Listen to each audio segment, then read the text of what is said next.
Lot number 249 by Arthur Conan Doyle.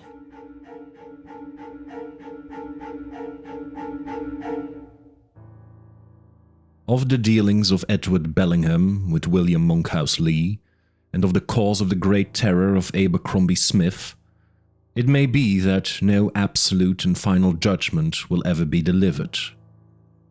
It is true that we have the full and clear narrative of Smith himself, and such corroboration as he could look for from Thomas Styles the servant, and from the Reverend Plumtree Peterson, Fellow of Alls, and from such other people as chanced to gain some passing glance at this or that incident in a singular chain of events. Yet, in the main, the story must rest upon Smith alone, and the most will think that it is more likely that one brain, however outwardly sane, has some subtle warp in its texture, some strange flaw in its workings, than that a path of nature has been overstepped in open day in so famed a centre of learning and light as the University of Oxford. Yet, when we think how narrow and how devious this path of nature is, how dimly we can trace it for all our lamps of science, and how from the darkness which girds it round great and terrible possibilities loom ever shadowly upwards, it is a bold and confident man who will put a limit to the strange bypaths into which the human spirit may wander. In a certain wing of what we will call Old College in Oxford, there is a corner turret of an exceeding great age. The heavy arch which spans the open door has bent downwards in the centre under the weight of its years, and the grey, lichen-blotched blocks of stone are bound and knitted together with withes and strands of ivy, as though the old mother had set herself to brace them up against wind and weather. From the door, a stone stair curves upward spirally, passing two landings and terminating in a third one, its steps all shapeless and hollowed by the tread of so many generations of the seekers after knowledge. Life has flowed like water down this winding stair, and water-like has left these smooth-worn grooves behind it. From the long-gowned pedantic scholars of Plantagenet days down to the young bloods of a later age, how full and strong had been that tide of young English life. And what was left now of all those hopes, all those strivings, those fiery energies, save here and there, in some old-world churchyard, a few scratches upon a stone, and perchance a handful of dust in a mouldering coffin. Yet here were that silent stair, and that grey old wall, with bend and saltire and many another heraldic device still to be read upon its surface, like grotesque shadows thrown back from the days that had passed. In the month of May, in the year 1884, 3 young men occupied the sets of rooms which opened onto the separate landings of the old stair. Each set consisted simply of a sitting room and of a bedroom, while the 2 corresponding rooms upon the ground floor were used, the one as a coal cellar and the other as the living room of the servant or gyp, Thomas Styles, whose duty it was to wait upon the 3 men above him. To right and to left was a line of lecture rooms and of offices, so that the dwellers in the old turret enjoyed a certain seclusion, which made the chambers popular among the more studious undergraduates. Such were the 3 who occupied them now: Abercrombie Smith above, Edward Bellingham beneath him, and William Monkhouse Lee upon the lowest story. It was 10 o'clock on a bright spring night, and Abercrombie Smith lay back in his armchair, his feet upon the fender and his briar-root pipe between his lips. In a similar chair, and equally at his ease, there lounged on the other side of the fireplace his old school friend, Jeffro Hasty.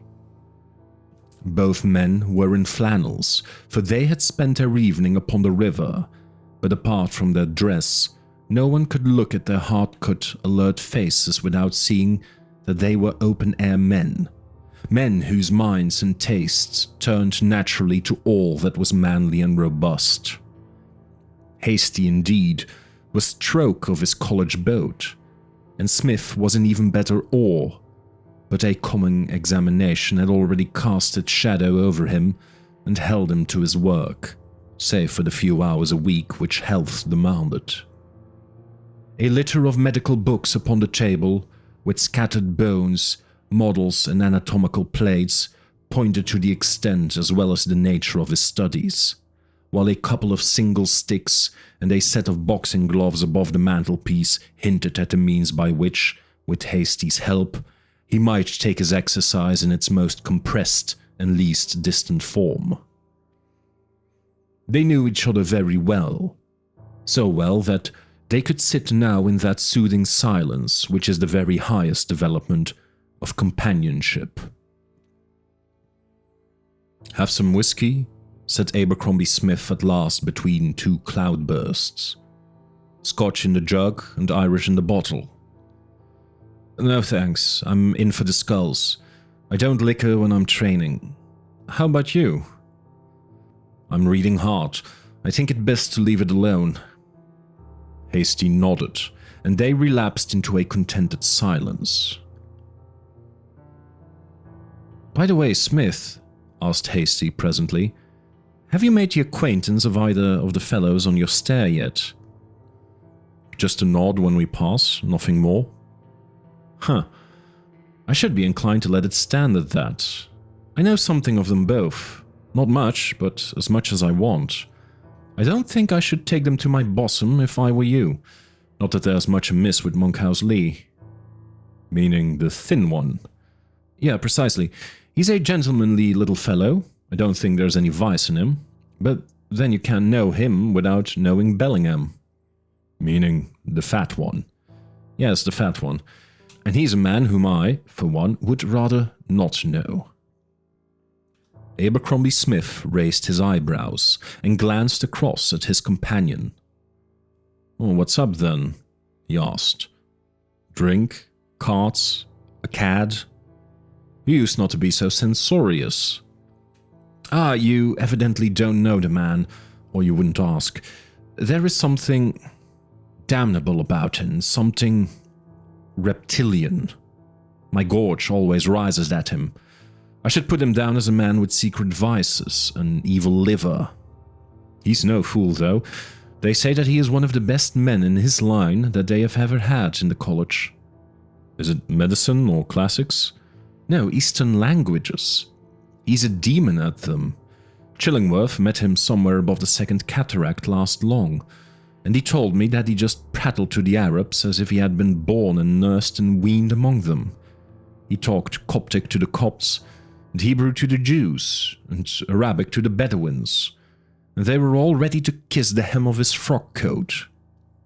There are some old hermit Johnnies up in those parts who sit on rocks and scowl and spit at a casual stranger. Well, when they saw this chap Bellingham, before he had said 5 words, they just lay down on their bellies and wriggled. Chillingworth said that he never saw anything like it. Bellingham seemed to take it as his right, too, and strutted about among them and talked down to them like a Dutch uncle. Pretty good for an undergrad. Of alls, wasn't it?" "Well, then why do you say you can't know Lee without knowing Bellingham?"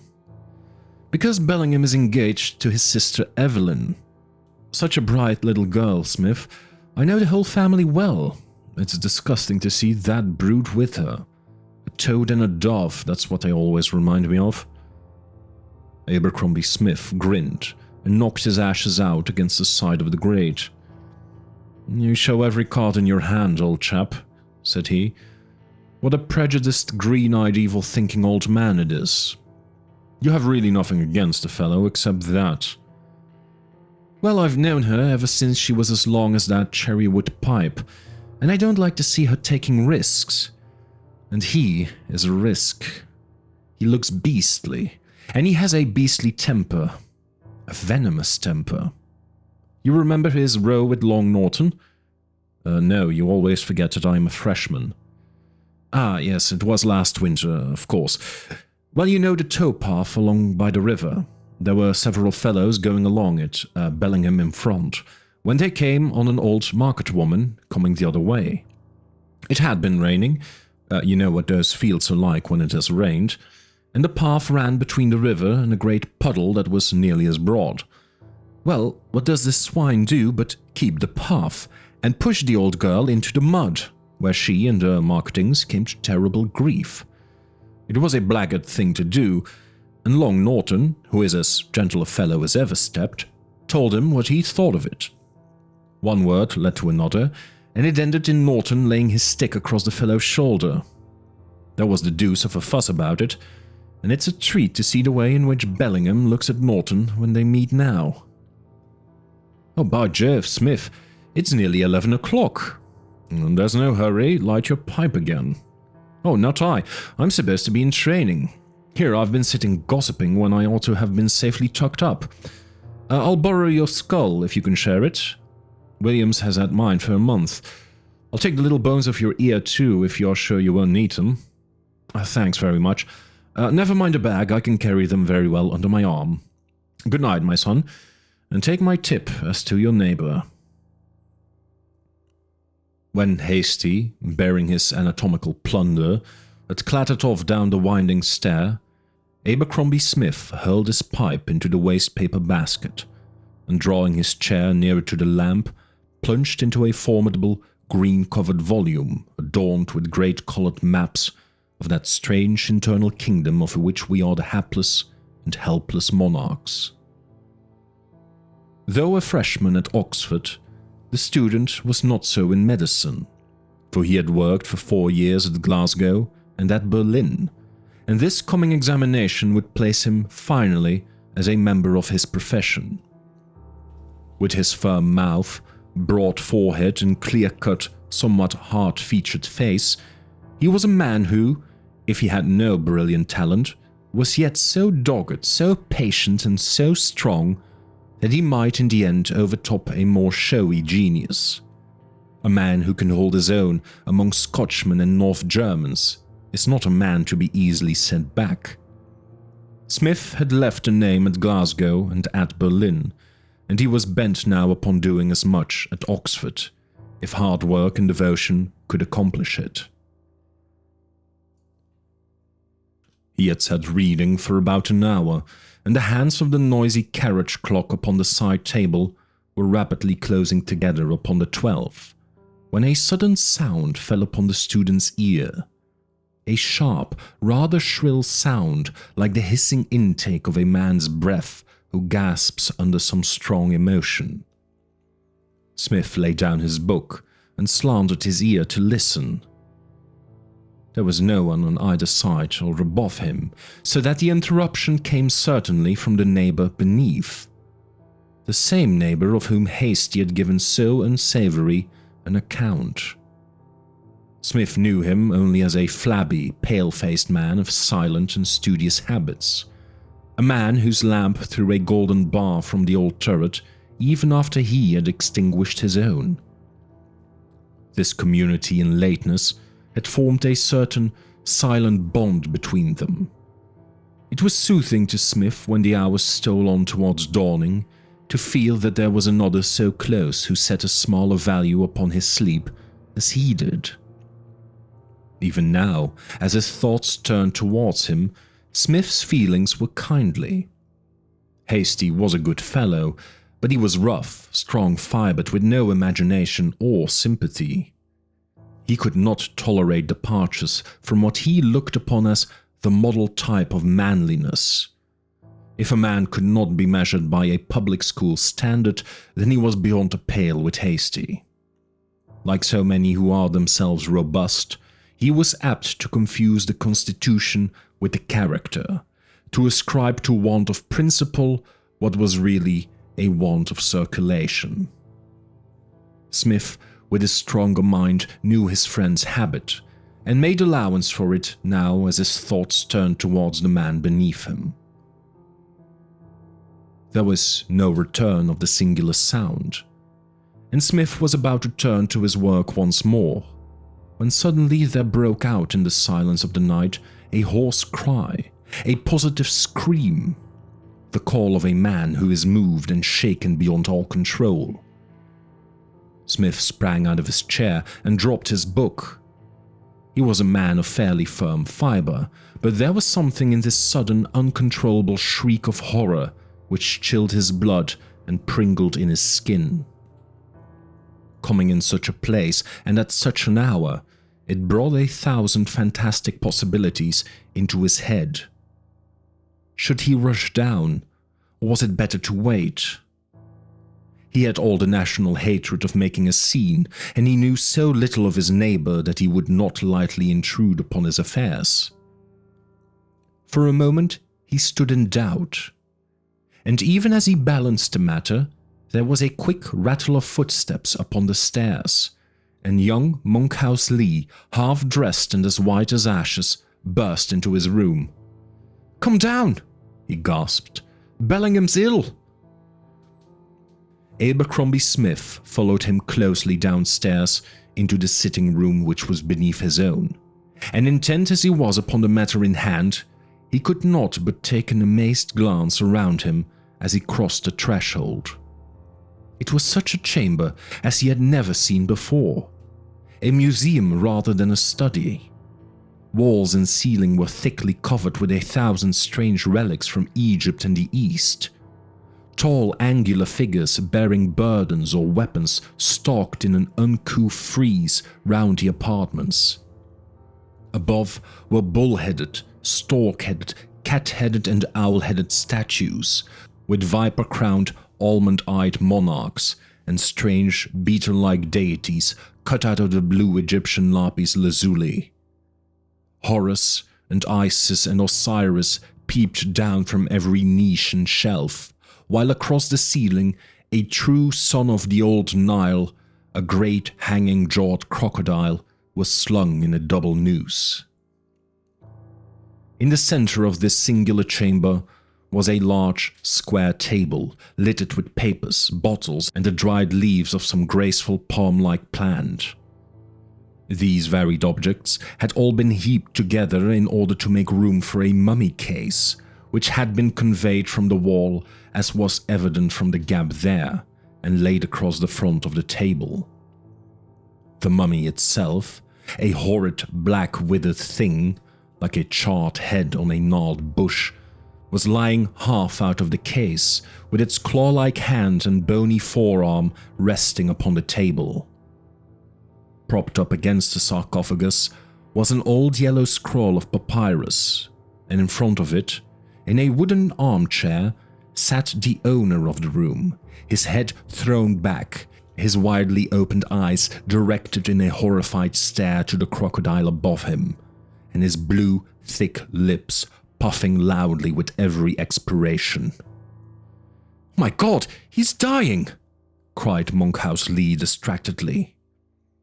He was a slim, handsome young fellow, olive-skinned and dark-eyed, of a Spanish rather than of an English type, with a Celtic intensity of manner which contrasted with the Saxon phlegm of Abercrombie Smith. "It's only a feint, I think," said the medical student. "Just give me a hand with him. You take his feet. Now, onto the sofa. Can you kick all those little wooden devils off? Oh, what litter this is. Now, he will be all right if we undo his collar and give him some water. What has he been up to at all?" "I don't know. I heard him cry out. I ran up. I know him pretty well, you know. It is very good of you to come down." "Yeah, his heart is going like a pair of castanets," said Smith, laying his hand on the breast of the unconscious man. "He seems to me to be frightened all to pieces. Yeah, chuck the water over him. What a face he has got on him." It was indeed a strange and most repellent face, for color and outline were equally unnatural. It was white, not with the ordinary pallor of fear, but with an absolutely bloodless white, like the underside of a sole. He was very fat, but gave the impression of having at some time been considerably fatter, for his skin hung loosely in creases and folds and was shot with a meshwork of wrinkles. Short, stubbly brown hair bristled up from his scalp, with a pair of thick, wrinkled ears protruding on either side.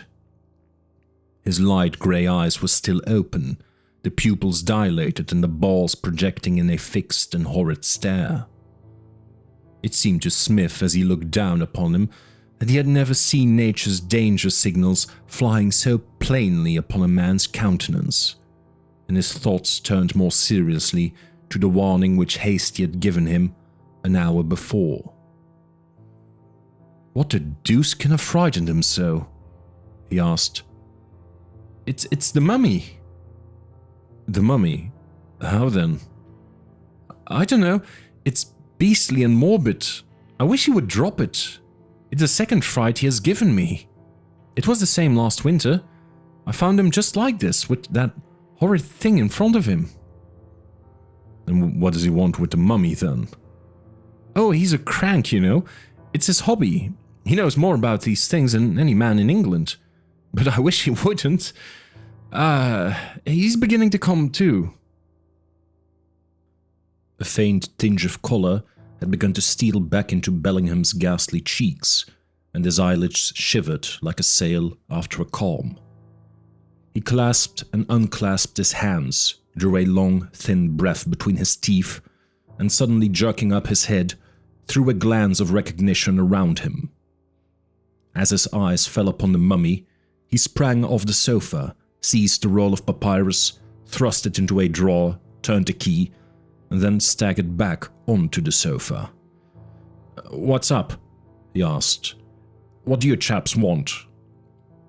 "You've been shrieking out and making no end of a fuss," said Monkhouse Lee. "If our neighbour here from above hadn't come down, I'm sure I don't know what I should have done with you." "Ah, it's, Abercrombie Smith," said Bellingham, glancing up at him. "How very good of you to come in. What a fool I am. Oh my God, what a fool I am." He sunk his head onto his hands and burst into peal after peal of hysterical laughter. "Look here, drop it," cried Smith, shaking him roughly by the shoulder.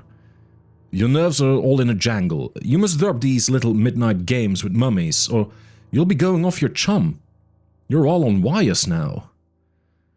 "Oh, I wonder," said Bellingham, "whether you would be as cool as I am if you had seen—" "What then?" Oh, nothing. I meant that I wonder if you could sit up at night with a mummy without trying your nerves. I've no doubt that you're quite right. I dare say that I have been taking it out of myself too much lately. But I am all right now. Please don't go, though. Just wait for a few minutes until I am, quite myself." "The room is very close," remarked Lee, throwing open the window and letting in the cool night air. "Oh, it's balsamic resin," said Bellingham. He lifted up one of the dried palmate leaves from the table and frizzled it over the chimney of the lamp. It broke away into heavy smoke wreaths, and a pungent, biting odor filled the chamber. "It's the sacred plant, the plant of the priests," he remarked. "Do you know anything of Eastern languages, Smith?" No, nothing at all, not a word." The answer seemed to lift a weight from the Egyptologist's mind. "By the way," he continued, "how long was it from the time that you ran down until I came to my senses?" "Oh, not long, some 4 or 5 minutes." "Oh, I thought it could not be very long," said he, drawing a long breath. "But what a strange thing unconsciousness is. There is no measurement to it. I could not tell from my own sensations if it were seconds or weeks. Now that gentleman on the table was packed up in the days of the 11th dynasty, some 40 centuries ago, and yet if he could find his tongue he would tell us that this lapse of time has been but a closing of the eyes and a reopening of them. He's a singularly fine mummy, Smith." Smith stepped over to the table and looked down with a professional eye at the black and twisted form in front of him. The features, though horribly discolored, were perfect, and two little nut-like eyes still lurked in the depths of the black, hollow sockets.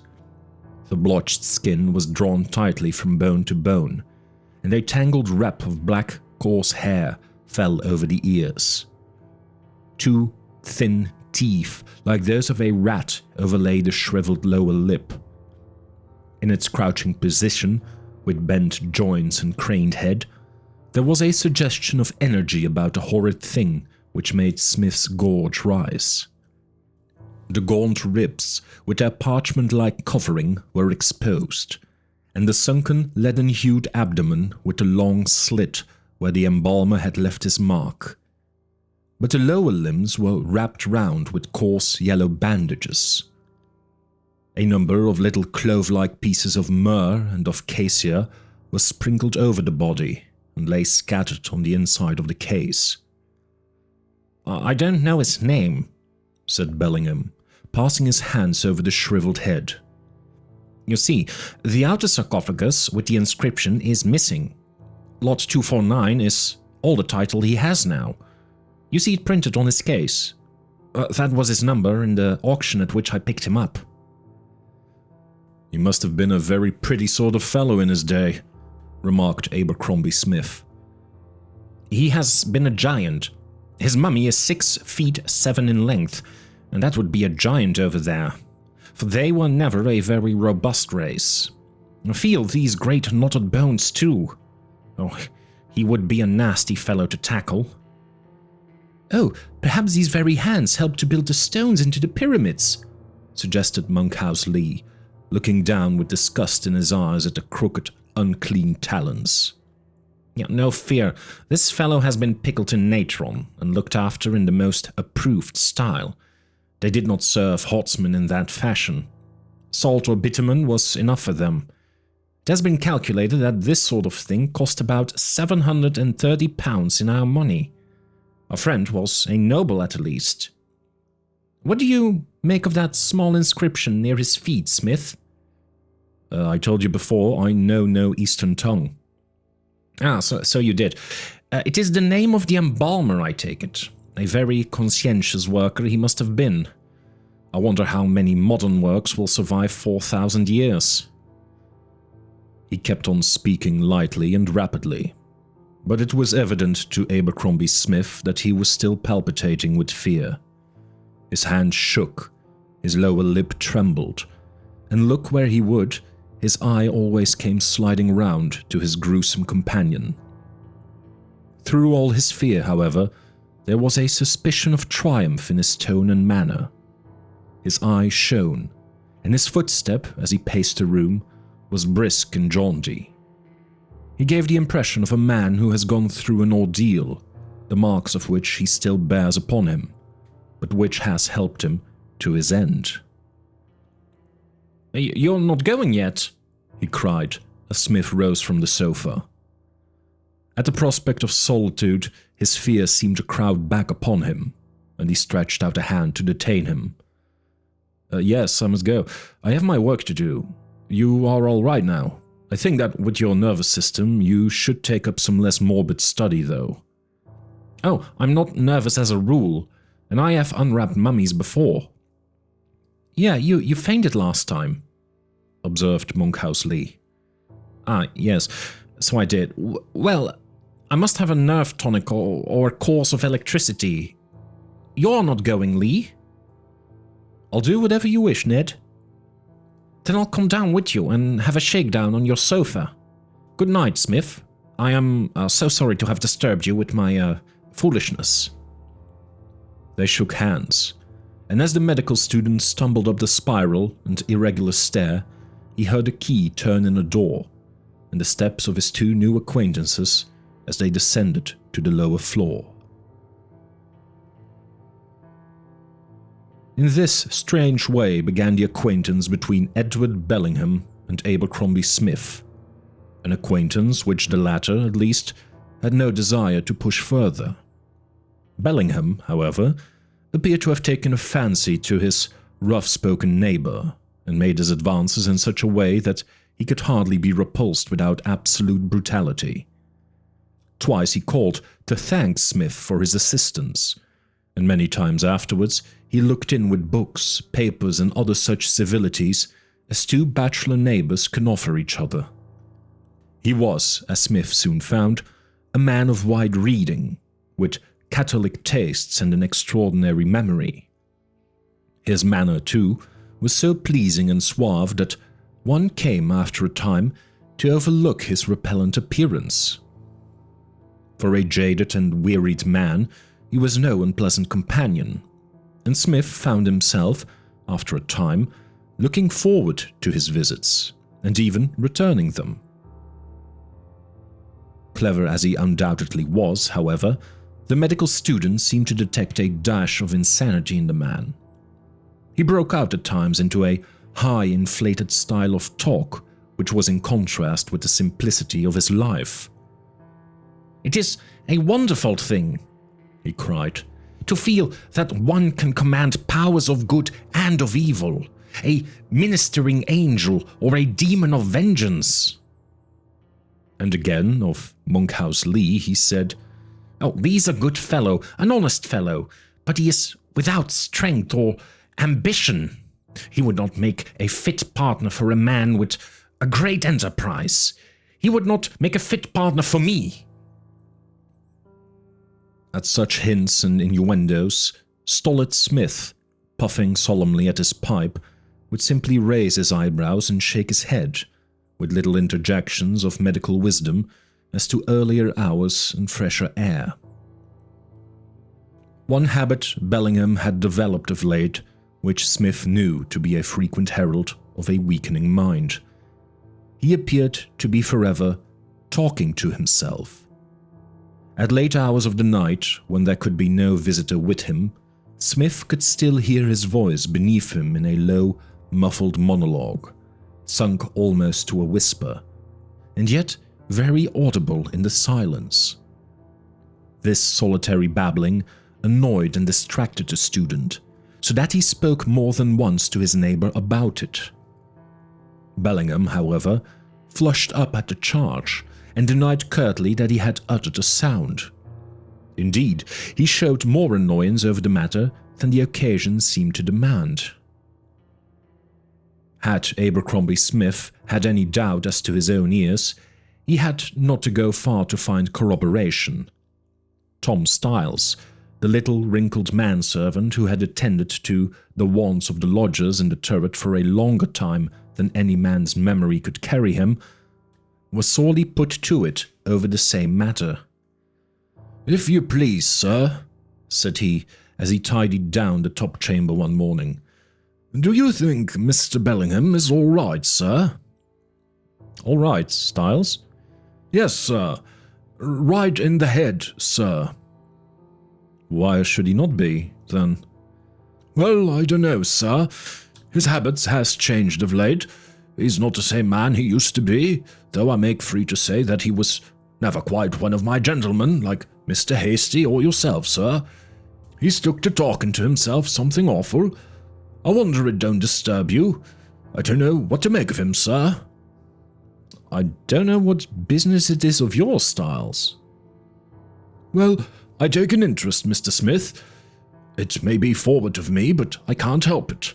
I feel sometimes as if I was mother and father to my young gentleman. It all falls on me when things go wrong and the relations come. But, Mr. Bellingham, sir, I want to know what it is that walks about his room sometimes when he's out, when the door's locked on the outside." "Huh? You're talking nonsense, Styles." "Maybe so, sir, but I heard it more than once with my own ears." "Styles, that's rubbish." "Oh, very good, sir. You'll ring the bell if you want me."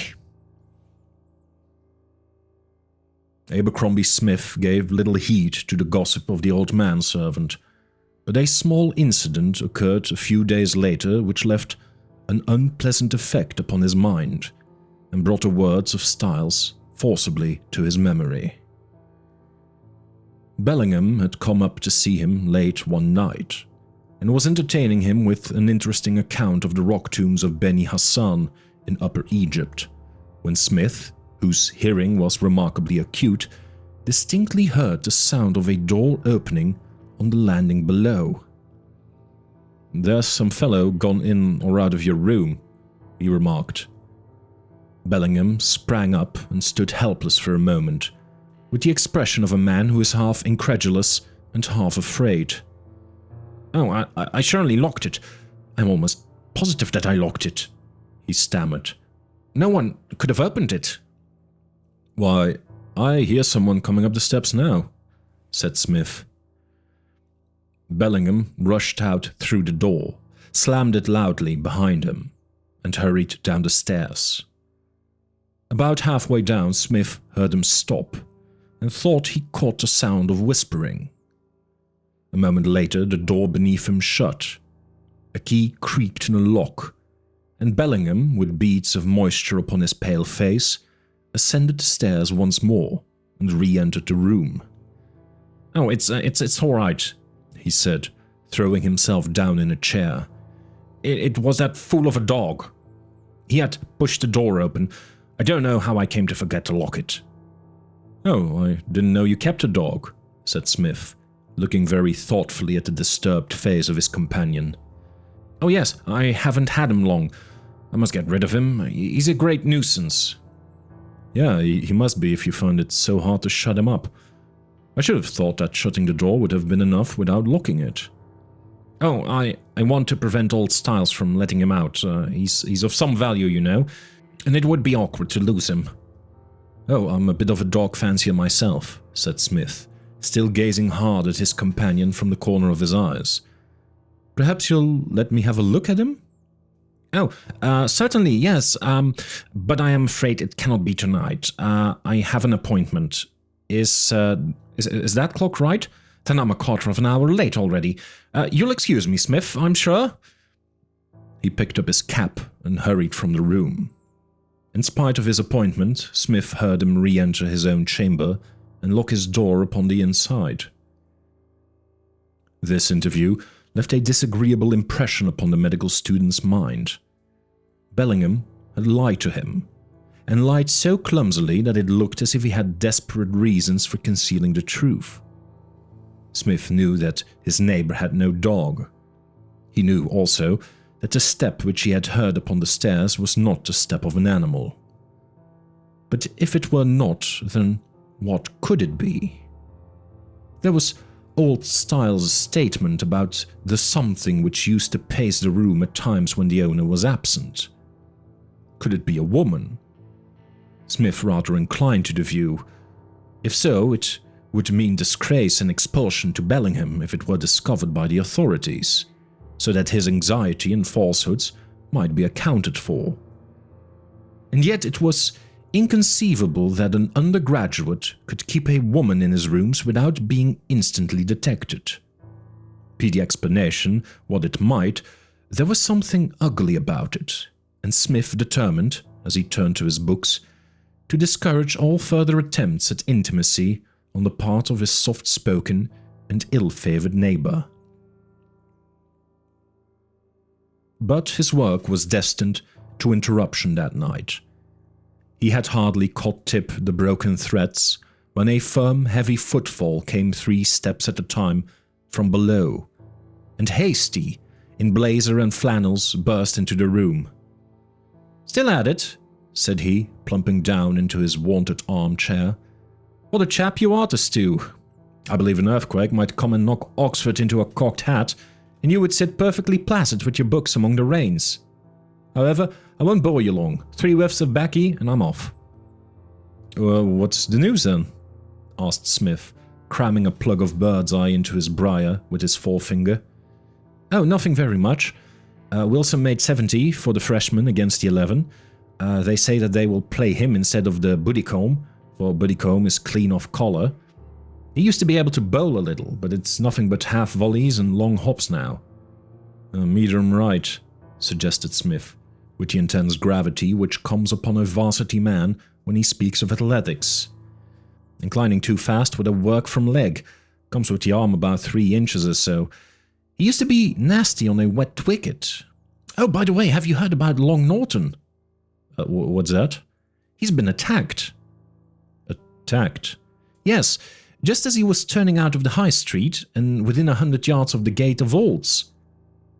But who? Ah, that's the rub. If you said what, you would be more grammatical. Norton swears that it was not a human, and indeed, from the scratches on his throat, I should be inclined to agree with them. What then? Have we come down to spooks? Abercrombie Smith puffed his scientific contempt.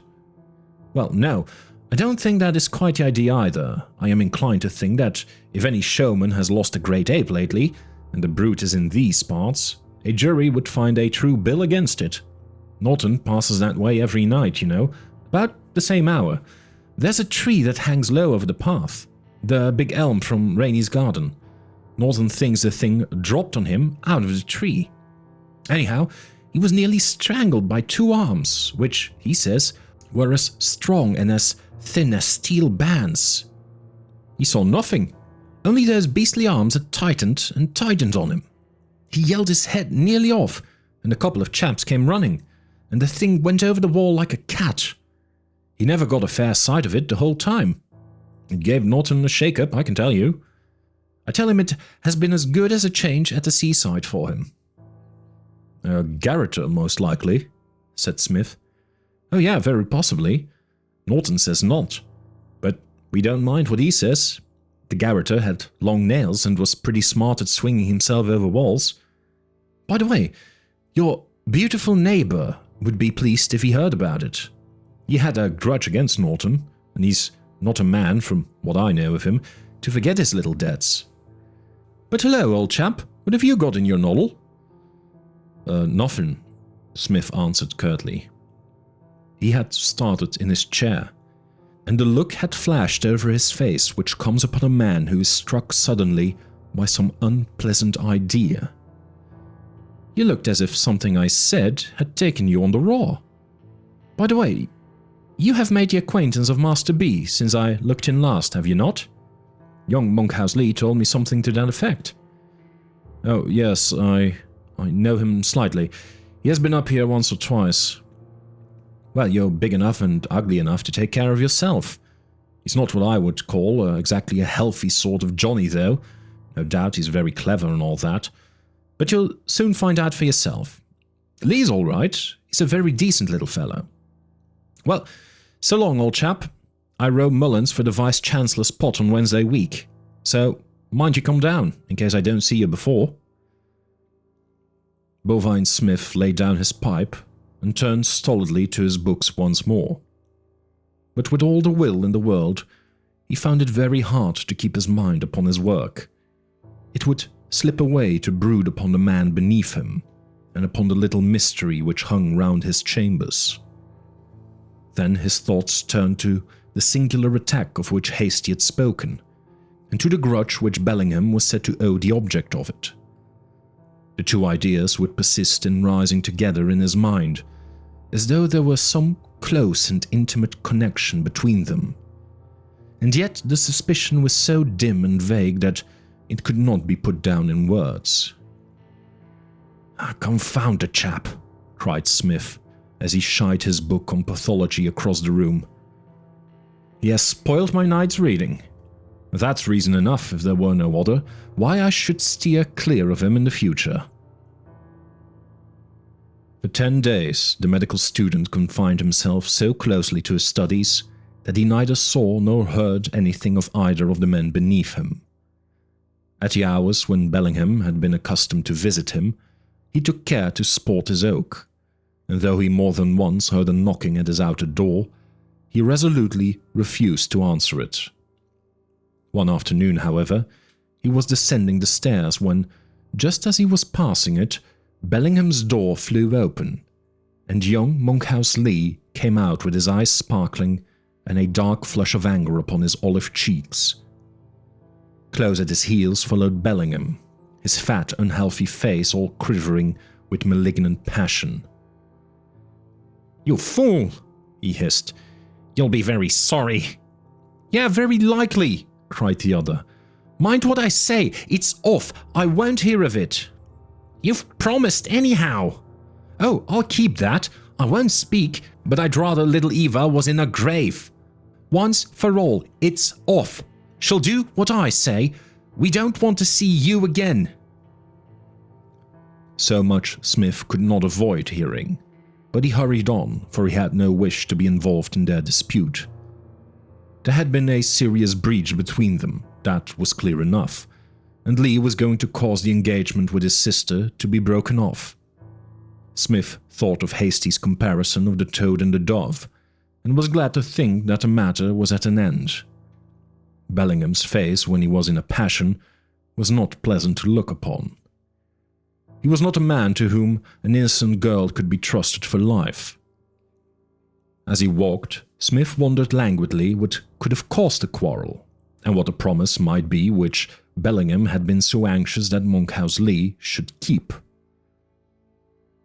It was the day of the sculling match between Hasty and Mullings, and a stream of men were making their way down to the banks of the Isis. A May sun was shining brightly, and the yellow path was barred with the black shadows of the tall elm trees. On either side, the grey colleges lay back from the road, the hoary old mothers of mines looking out from their high, mullioned windows at the tide of young life which swept so merrily past them. Black-clad tutors, prim officials, pale reading men, brown-faced, straw-hatted young athletes in white sweaters or many-coloured blazers, all were hurrying towards the blue winding river which curves through the Oxford meadows. Abercrombie Smith, with the intuition of an old oarsman, chose his position at the point where he knew that the struggle, if there were a struggle, would come. Far off he heard the hum which announced the start, the gathering roar of the approach, the thunder of running feet, and the shouts of the men in the boats beneath him. A spray of half-clad, deep-breathing runners shot past him, and craning over their shoulders, he saw Hasty pulling a steady 36, while his opponent, with a jerky 40, was a good boat's length behind him. Smith gave a cheer for his friend, and pulling out his watch, was starting off again for his chambers, when he felt a touch upon his shoulder, and found that young Monkhouse Lee was beside him. "I saw you there," he said, in a timid, deprecating way. "I wanted to speak to you, if you could spare me a half hour. This cottage is mine. I share it with Harrington of King's. Come in and have a cup of tea." "Oh, I must be back presently," said Smith. "I am hard on the grind at present, but I'll come in for a few minutes with pleasure. I wouldn't have come out, only Hasty is a friend of mine." "Oh, so he is of mine. Hasn't he a beautiful style? Mullins wasn't in it. But come into the cottage. It's a little den of a place, but it is pleasant to work in during the summer months." It was a small, square-wide building, with green doors and shutters and a rustic trellis-work porch, standing back some 50 yards from the river's bank. Inside, the main room was roughly fitted up as a study. Deal table, unpainted shelves with books, and a few cheap oleographs upon the wall. A kettle sang upon a spirit stove, and there were tea things upon a tray on the table. "Oh, try that chair and have a cigarette," said Lee. "Let me pour you out a cup of tea. It is so good of you to come in, for I know that your time is a good deal taken up. I wanted to say to you that, if I were you, I should change my rooms at once." "Huh?" Smith sat staring with a lighted match in one hand and his unlit cigarette in the other. "Yes, it must seem very extraordinary, and the worst of it is that I cannot give my reasons, for I am under a solemn promise. A very solemn promise. But I may go so far as to say that I don't think Bellingham is a very safe man to live near. I intend to camp out here as much as I can for a time." "Not safe? What do you mean?" "Ah, that's what I mustn't say. But do take my advice and move your rooms. We had a grand row today. You must have heard us, for you came down the stairs." "Yeah, I saw that you had fallen out. He's a horrible chap, Smith. That is the only word for it. I have had my doubts about him ever since that night when he fainted. You remember when you came down? I taxed him today, and he told me things that made my hair rise and wanted me to stand in with him. I'm not straight-laced, but I'm a clergyman's son, you know, and I think there are some things which are quite beyond the pale. I only thank God that I found him out before it was too late, for he was to have married into my family. This is all very fine, Lee, said Abercrombie Smith curtly, but either you are saying a great deal too much or a great deal too little. I give you a warning, Smith. If there is a real reason for warning, no promise can bind you. If I see a rascal about to blow a place up with dynamite, no pledge would stand in my way of preventing him. But I cannot prevent him, and I can do nothing but warn you. Without saying what you warn me against. It's against Bellingham. But that's childish, Lee. Why should I fear him, or any man for that matter? I can't tell you. I can only entreat you to change your rooms. You're in danger where you are. I don't even say that Bellingham would wish to injure you, but it might happen, for he is a dangerous neighbor just now.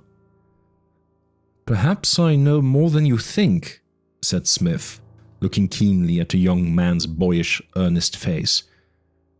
Suppose I tell you that someone else shares Bellingham's rooms. Monkhouse Lee sprang from his chair in uncontrollable excitement. You know then, he gasped. A woman. Lee dropped back again with a groan. No, my lips are sealed, he said. I must not speak. Well, anyhow, said Smith, rising, it is not likely that I should allow myself to be frightened out of rooms which suit me very nicely. It would be a little too feeble for me to move out all my goods and my chattels because you say that Bellingham might in some unexplained way do me an injury. I think that I'll just take my chance and stay where I am. And as I see that it is nearly 5 o'clock, I must ask you to excuse me. He bade the young student adieu in a few curt words, and made his way homeward through the sweet spring evening, feeling half ruffled, half amused, as any other strong, unimaginative man might who has been menaced by a vague and shadowy danger.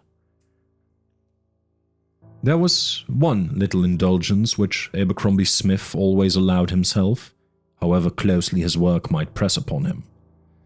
Twice a week, on the Tuesday and the Friday, it was his invariable custom to walk over to Farlingford, the residence of Dr. Plumtree Peterson, situated about 1.5 miles out of Oxford. Peterson had been a close friend of Smith's elder brother Francis, and as he was a bachelor, fairly well-to-do, with a good cellar and a better library, his house was a pleasant goal for a man who was in need of a brisk walk. Twice a week, then, the medical student would swing out there along the dark country roads and spend a pleasant hour in Peterson's comfortable study, discussing, over a glass of old port, the gossip of the varsity or the latest developments of medicine or of surgery. On the day which followed his interview with Monkhouse Lee, Smith shut up his books at 8:15, the hour when he usually started for his friend's house. As he was leaving his room, however, his eyes chanced to fall upon one of the books which Bellingham had lent him, and his conscience pricked him for not having returned it. However repellent a man might be, he should not be treated with discourtesy. Taking the book, he walked downstairs and knocked at his neighbor's door. There was no answer, but on turning the handle, he found that it was unlocked. Pleased at the thought of avoiding an interview, he stepped inside and placed the book with his card upon the table. The lamp was turned half down, but Smith could see the details of the room plainly enough. It was all much as he had seen it before. The frieze, the animal-headed gods, the hanging crocodile, and the table littered over with papers and dried leaves. The mummy case stood upright against the wall, but the mummy itself was missing. There was no sign of any second occupant of the room, and he felt as he withdrew that he had probably done Bellingham an injustice.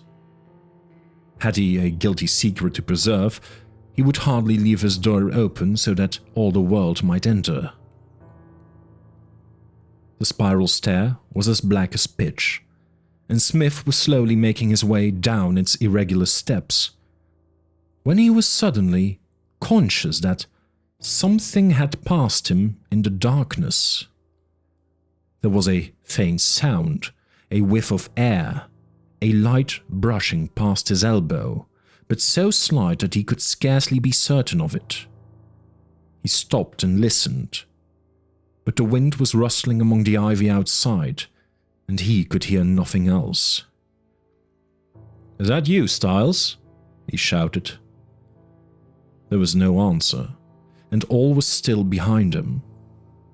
It must have been a sudden gust of air, for there were crannies and cracks in the old turret. And yet he could have almost sworn that he had heard a footfall by his very side. He had emerged into the quadrangle, still turning the matter over in his head, when a man came running swiftly across the smooth-cropped lawn. "Is that you, Smith?" "Oh, hello, Hasty. For God's sake, come at once. Young Lee is drowned. Here's Harrington of King's with the news. The doctor is out. You'll do, but come along at once. There may be life in him yet." "Have you brandy?" "No." "I'll bring some. There's a flask on my table." Smith bounded up the stairs, taking 3 at a time, seized the flask, and was rushing down with it, when, as he passed Bellingham's room, his eyes fell upon something which left him gasping and staring upon the landing. The door, which he had closed behind him, was now open, and right in front of him, with the lamplight shining upon it, was the mummy case. 3 minutes ago it had been empty. He could swear to that. Now it framed the lank body of its horrible occupant, who stood, grim and stark, with his black, shriveled face towards the door. The form was lifeless and inert, but it seemed to Smith as he gazed that there still lingered a lurid spark of vitality, some faint sign of consciousness in the little eyes which lurked in the depths of the hollow sockets. So astounded and shaken was he that he had forgotten his errand, and was still staring at the lean, sunken figure when the voice of his friend below recalled him to himself. "Come on, Smith!" he shouted. "It's life and death, you know! Hurry up! Now then!" he added, as the medical student reappeared. "Let us do a sprint. It is well under a mile, and we should do it in 5 minutes. A human life is better worth running for than a pot." Neck and neck they dashed through the darkness, and did not pull up until, panting and spent, they had reached the little cottage by the river. Young Lee, limp and dripping like a broken water plant, was stretched upon the sofa, the green scum of the river upon his black hair, and a fringe of white foam upon his leaden-hued lips. Beside him knelt his fellow student Harrington, endeavoring to chafe some warmth back into his rigid limbs. "I think there's life in him," said Smith, with his hand to the lad's side. "Put your watch glass to his lips. Yes, there's dimming on it. You take one arm, Hasty. Now work it as I do, and we'll soon pull him round." For 10 minutes they worked in silence, inflating and depressing the chest of the unconscious man. At the end of that time, a shiver ran through his body, his lips trembled, and he opened his eyes. The 3 students burst out into an irrepressible cheer. "Wake up, old chap. You frightened us quite enough." "Here, have some brandy. Take a sip from the flask." "He's all right now," said his companion Harrington. "Heavens, what a fright I got. I was reading here, and he had gone for a stroll as far as the river, when I heard a scream and a splash. Out I ran, and by the time that I could find him and fish him out, all life seemed to have gone. Then Simpson couldn't get a doctor, for he has a game leg, and I had to run, and I don't know what I had done without you fellows." That's right, old chap, sit up. Monkhouse Lee had raised himself on his hands and looked wildly about him. What's up? He asked. I've been in the water. Oh yes, I remember. A look of fear came into his eyes, and he sank his face into his hands. How did you fall in? I didn't fall in. How then? I was thrown in. I was standing by the bank, and something from behind me picked me up like a feather and hurled me in. I heard nothing, and I saw nothing. But I know what it was, for all that. And so do I, whispered Smith. Lee looked up with a quick glance of surprise. You've learned then, he said. You remember the advice I gave you? Yes, and I begin to think that I shall take it. I don't know what the deuce you fellows are talking about, said Hasty, but I think if I were you, Harrington, I should get Lee to bed at once. It will be time enough to discuss the why and the wherefore when he is a little stronger.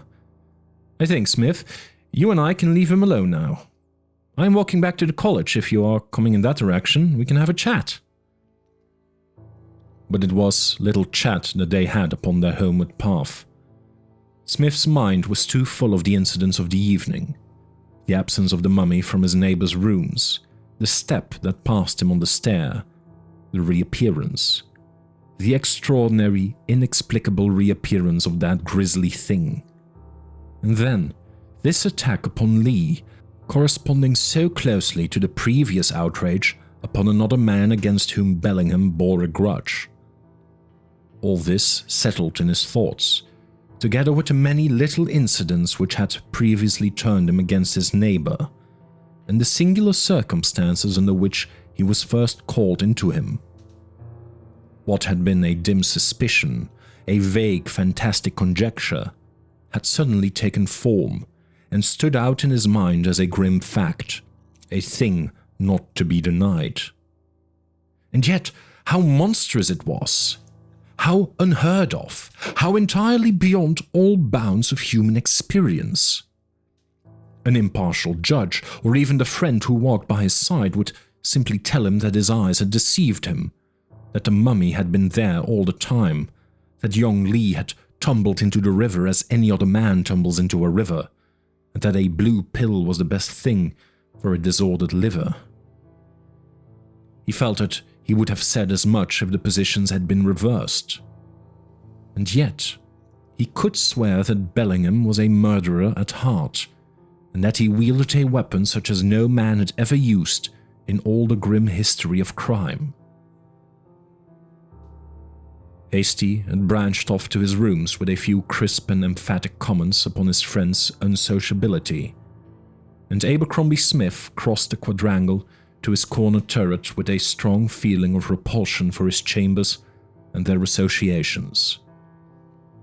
He would take Lee's advice and move his quarters as soon as possible, for how could a man study when his ear was ever straining for every murmur or footstep in the room below?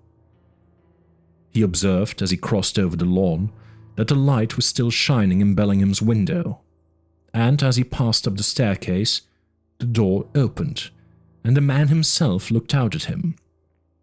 With his fat, evil face, he was like some bloated spider fresh from the weaving of his poisonous web. "Oh, good evening," said he.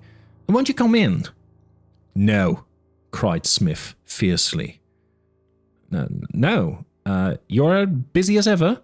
I wanted to ask you about Lee. I was sorry to hear that there was a rumor that something was amiss with him."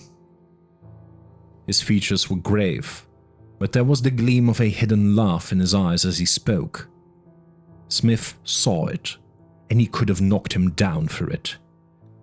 "You'll be sorrier still to hear that Monkhouse Lee is doing very well, and is out of all danger," he answered. "Your hellish tricks have not come off this time.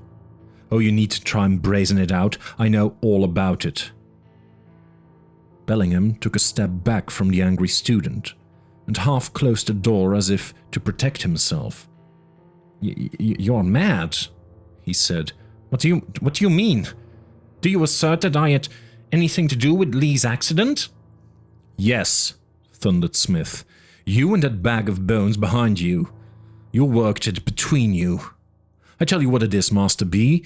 They have given up burning folk like you, but we still keep a hangman. And by George, if any man in this college meets his death while you are here, I'll have you up. And if you don't swing for it, it won't be my fault. You'll find that your filthy Egyptian tricks won't answer in England. You're a raving lunatic, said Bellingham. All right.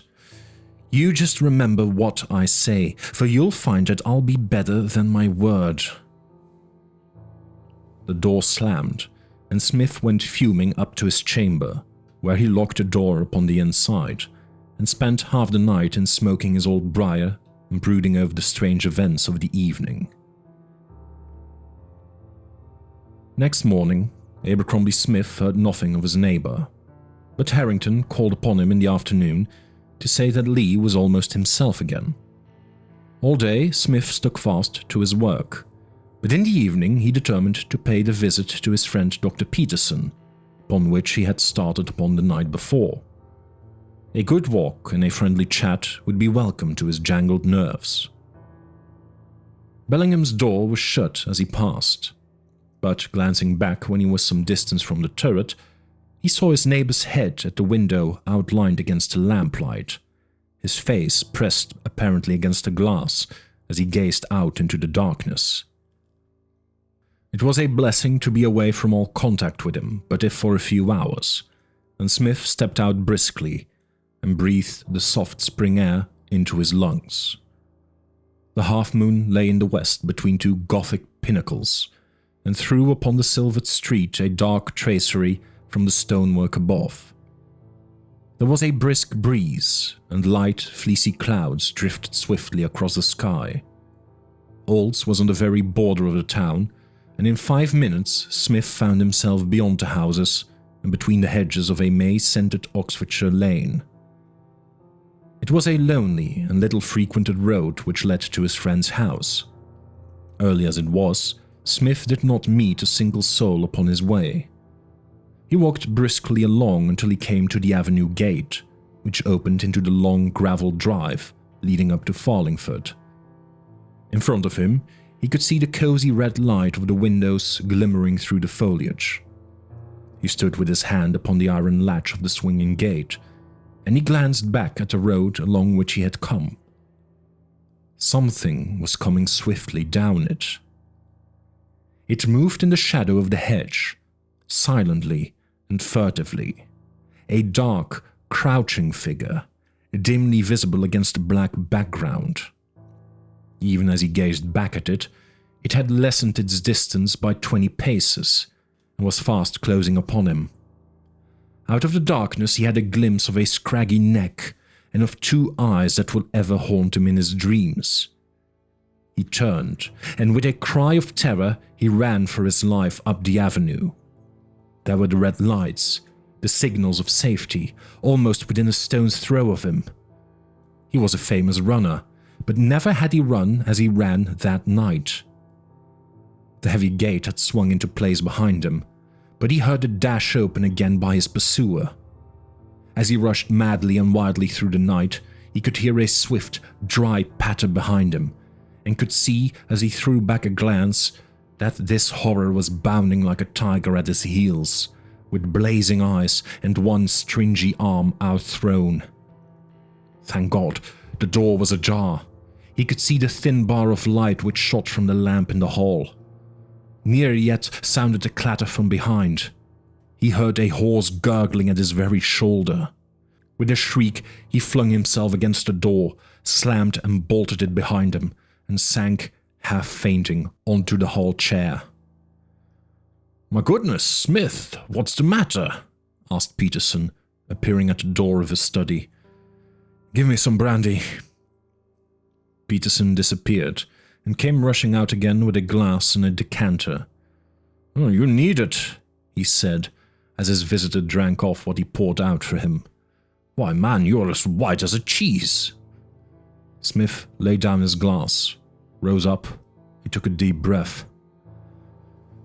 "I am my own man again now," said he. "I was never so unmanned before, but with your leave, Peterson, I will sleep here tonight, for I don't think I could face that road again except by daylight. It's weak, I know, but I can't help it." Peterson looked at his visitor with a very questioning eye. "Of course you shall sleep here if you wish. I'll tell Mrs. Burney to make up the spare bed. Where are you off to now?" "Come up with me to the window that overlooks the door. I want you to see what I have seen." They went up to the window of the upper hall, whence they could look down upon the approach to the house. The drive and the fields on either side lay quiet and still, bathed in the peaceful moonlight. "Well, really, Smith," remarked Peterson, "it is well that I know you to be an abstemious man. What in the world could have frightened you?" "I'll tell you presently, but where can it have gone? Ah, look! See the curve of the road just beyond your gate?" "Yes, I see. You needn't pinch my arm off. I saw someone pass. I should say a man, rather thin, apparently, and tall, very tall. But what of him? And what of yourself? You're still shaking like an aspen leaf." "I have been within hand grip of the devil, that's all. But come down to your study and I shall tell you the whole story." He did so. Under the cheery lamplight, with a glass of wine on the table beside him, and the portly form and florid face of his friend in front, he narrated, in their order, all the events, great and small, which had formed so singular a chain, from the night on which he had found Bellingham fainting in front of the mummy case, until his horrid experience of an hour ago. "There now," he said as he concluded. "That's the whole black business. It is monstrous and incredible, but it is true." Dr. Plumtree Peterson sat for some time in silence with a very puzzled expression upon his face. "I never heard of such a thing in my life. Never," he said at last. "You have told me the facts. Now tell me your inferences." "Well, you can draw your own." "But I should like to hear yours. You have thought over the matter, and I have not." "Well, it must be a little vague in detail, but the main points seem to me to be clear enough. This fellow, Bellingham, in his Eastern studies, has got hold of some infernal secret by which a mummy, or possibly only this particular mummy, can be temporarily brought to life. He was trying this disgusting business on the night when he fainted. No doubt the sight of the creature moving had shaken his nerve, even though he had expected it. You remember that almost the first words he said were to call out upon himself as a fool. Well, he got more hardened afterwards and carried the matter through without fainting. The vitality which he could put into it was evidently only a passing thing, for I have seen it continually in its cases, dead as this table. He has some elaborate process, I fancy, by which he brings the thing to pass. Having done it, he naturally bethought him that he might use the creature as an agent. It has intelligence and it has strength. For some purpose he took Lee into his confidence, but Lee, like a decent Christian, would have nothing to do with such a business. Then they had a row, and Lee vowed that he would tell his sister of Bellingham's true character. Bellingham's game was to prevent him, and he nearly managed it by setting this creature of his on his track. He had already tried its powers upon another man, Norton, towards whom he had a grudge. It is the merest chance that he has not 2 murders upon his soul. Then, when I taxed him on the matter, he had the strongest reason for wishing to get me out of the way before I could convey my knowledge to anyone else. He got his chance when I went out, for he knew my habits and where I was bound for. I have had a narrow shave, Peterson, and it is mere luck you didn't find me on your doorstep in the morning. I am not a nervous man as a rule, and I never thought to have the fear of death put upon me as it was tonight." "Oh, my dear boy, "You take the matter too seriously," said his companion. "Your nerves are out of order with your work, and you make too much of it. How could such a thing as this stride about the streets of Oxford, even at night, without being seen?" "But it has been seen. There's quite a scare in the town about an escaped ape, as they imagine the creature to be. It's the talk of the place." "Well, it is a striking chain of events, and yet, my dear fellow, you must allow that each incident in itself is capable of a more natural explanation." "What? Even my adventure of tonight?" "What, certainly. You come out with your nerves all unstrung, and your head full of this theory of yours. Some gaunt, half-famished tramp steals after you, and seeing you run is emboldened to pursue you. Your fears and imagination do the rest." "That won't do, Peterson. It just won't do." "And again, in the instance of your finding the mummy case empty, and then a few moments later with an occupant, you know that it was lamplight, that the lamp was half turned down, and that you had no special reason to look hard at the case. It is quite possible that you may have overlooked the creature in the first instance." No. It is out of the question." "And then Lee may have fallen into the river, and Norton been garroted. It is certainly a formidable indictment that you have against Bellingham, but if you were to place it before a police magistrate, he would simply laugh in your face." "Yeah, I know he would. That is why I mean to take the matter into my own hands." "Eh?" "Yes, I feel that public duty rests upon me, and besides, I must do it for my own safety, unless I choose to allow myself to be hunted by this beast out of the college. That would be a little too feeble. I have quite made up my mind what I shall do. But first of all, may I use your paper and pens for an hour?" "Oh, most certainly. You will find all you want upon that side table." Abercrombie Smith sat down before a sheet of foolscap, and for an hour, and then for a second hour, his pen travelled swiftly over it. Page after page was finished and tossed aside, while his friend leaned back in his armchair, looking across at him with patient curiosity. At last, with an exclamation of satisfaction, Smith sprang to his feet, gathered his papers up into order, and laid the last one upon Peterson's desk. "Kindly sign this as a witness," he said. "A witness? Of what?" "Of my signature and of the date. The date is the most important. Why, Peterson, my life might hang upon it." "My dear Smith, you are talking wildly. Let me beg you to go to bed."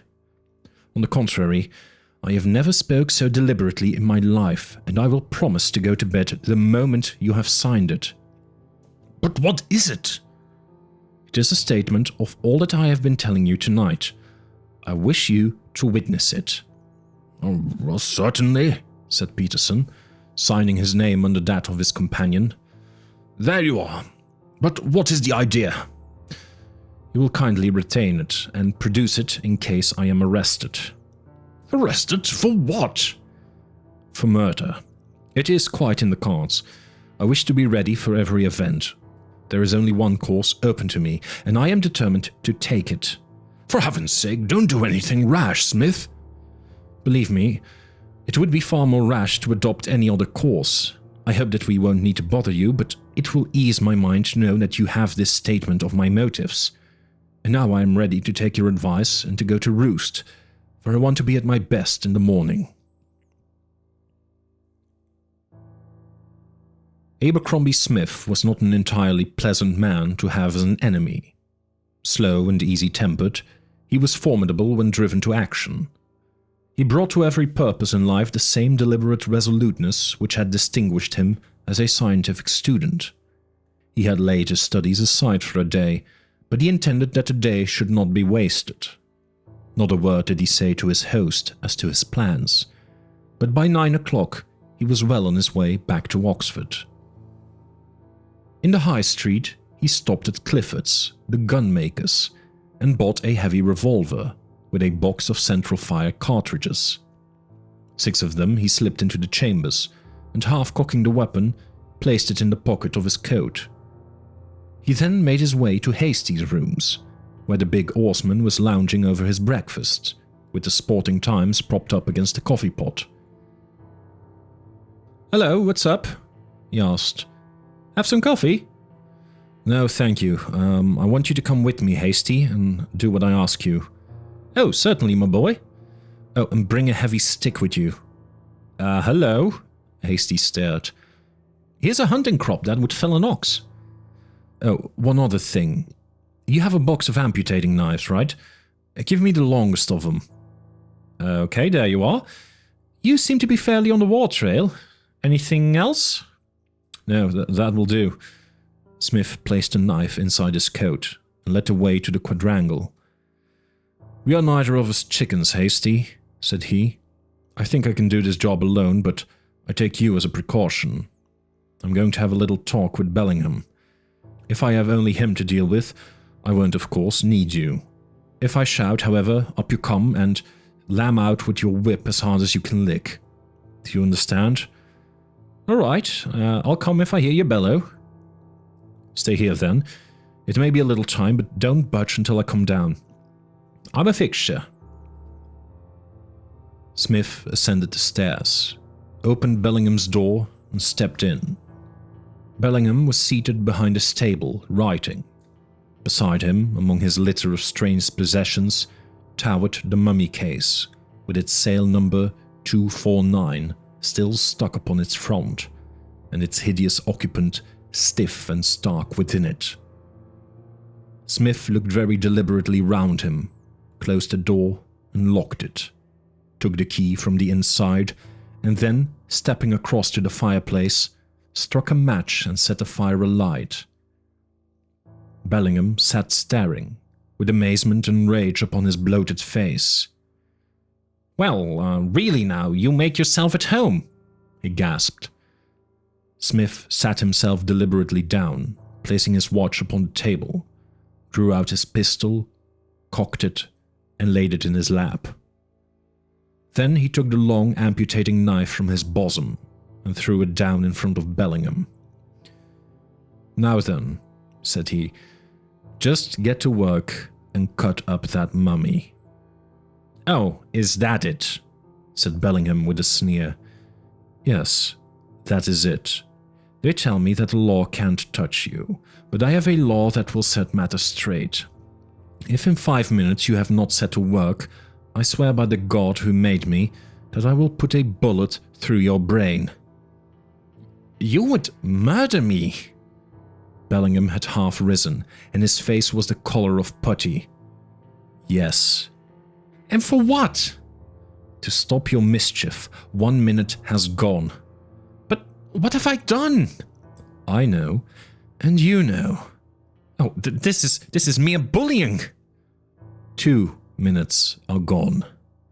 But you must give reasons. You are a madman, a dangerous madman. Why should I destroy my own property? It is a valuable mummy."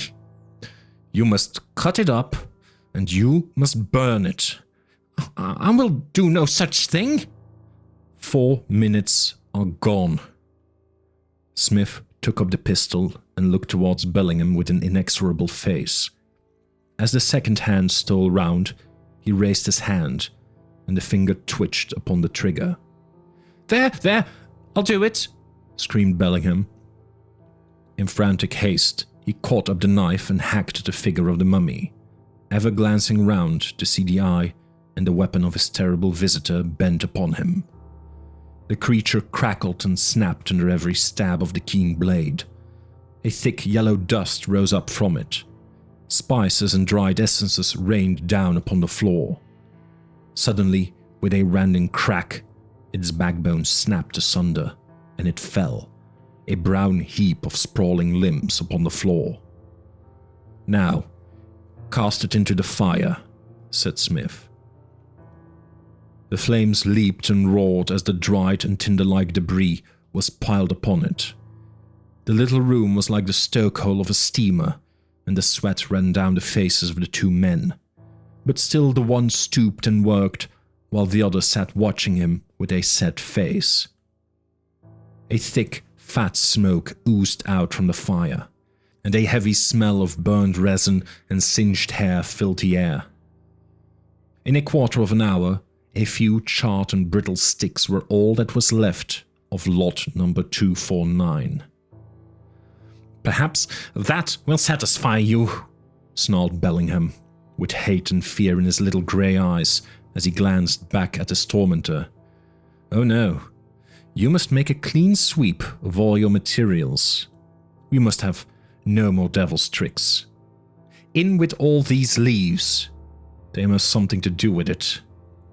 "And what now?" asked Bellingham, when the leaves also had been added to the blaze. "Oh, now the roll of papyrus which you had on the table that night. It is in that drawer, I think." "No, no," shouted Bellingham. "I don't burn that. Why, man, you don't know what you do.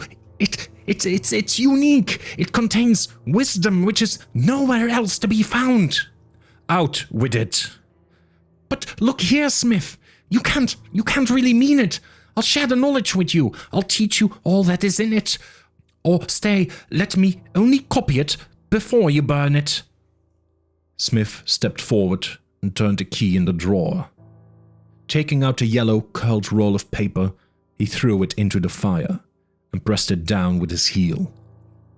Bellingham screamed and grabbed at it, but Smith pushed him back and stood over it until it was reduced to a formless grey ash. "Now, Master B," said he, "I think I have pretty well drawn your teeth. You'll hear from me again if you return to your old tricks. And now, good morning, for I must go back to my studies." And such is the narrative of Abercrombie Smith as to the singular events which occurred in Old College, Oxford, in the spring of '84. As Bellingham left the university immediately afterwards and was last heard of in the Sudan, there is no one who can contradict his statement. But the wisdom of men is small, and the ways of nature are strange, and who shall put a bound to the dark things which may be found by those who seek for them?